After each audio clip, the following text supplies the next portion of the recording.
Oops, they did it again. XUSOM blindsiding their students with yet another curriculum change.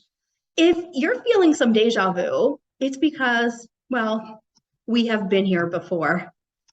Back in January, surprise, tuition increase. And then there were those surprises where they would change the CBSE pass score requirement. And then, of course, the clinical science surprise where they added 12 extra weeks and a lot more tuition so students could work in the dean's research lab, not a hospital. But hey, Ravi Buplapur is a man full of surprises. According to the South Asia Times article, Ravi's wife, Jaya Sheila, shares this story. Ravi loves to give surprises. About 8 years ago, he told me, "Go, see, there's something in the garage." I went and found 2 new cars parked there. One was a Lamborghini, the other, a Bentley. Oh, Ravi, look at you surprising people. Which is why on Friday, October 14th, Ravi surprised all of his students. Not with a Bentley, but with this letter. XUSOM is changing the leave of absence policy because step 1 is pass-fail. But hey, you've all known it was going pass-fail for years. Why a sudden change now? XUSOM assures us they care about the students and they want them to succeed without delay. Although there's nothing in this letter describing what XUSOM is going to do to step it up to improve the quality of basic science and academic support. Instead, they just give these bullets describing the change they're making to the structure of leave of absence. Now students will have 6 months after they complete MD 6th semester. They'll have 2 attempts at the comprehensive basic science exam. If they don't pass CBSE or step 1, they will have to go back to Aruba in person for the academic support program. They have a semester or 2 of academic support, and then they'll retake the CBSE. And if they still are unable to pass, they'll go back to Aruba to repeat the MD 6th semester. Now, what's not clear is whether the students will have to pay for those expensive dorms if they're required to return to Aruba.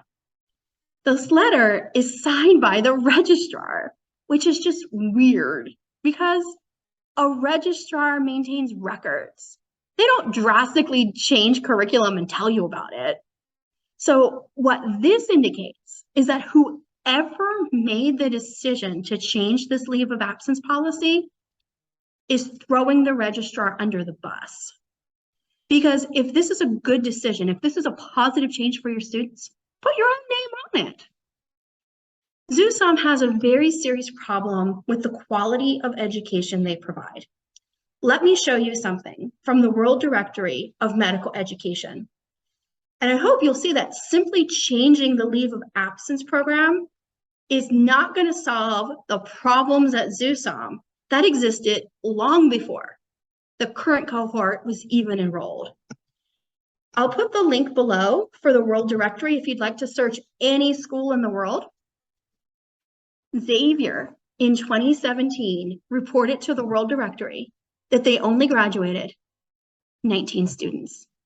And it only got a little bit better in 2018 and 19.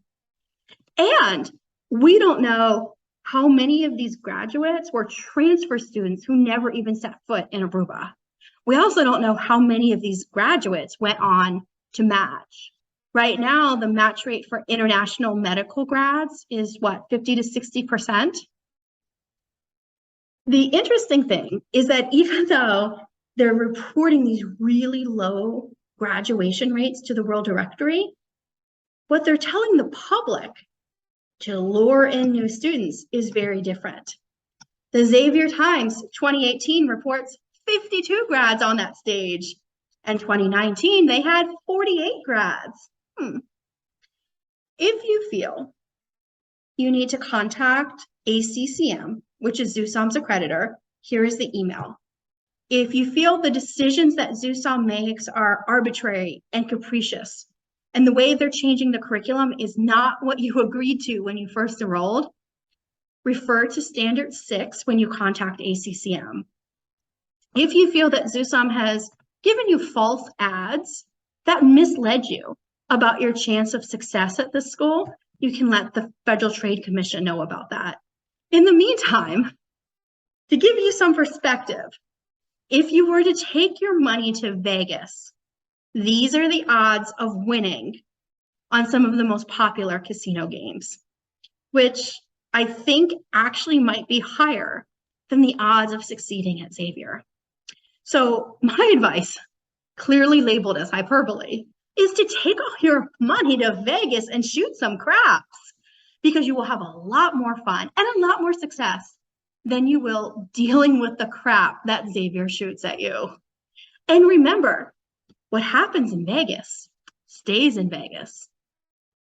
And what happens at XUSOM goes on YouTube.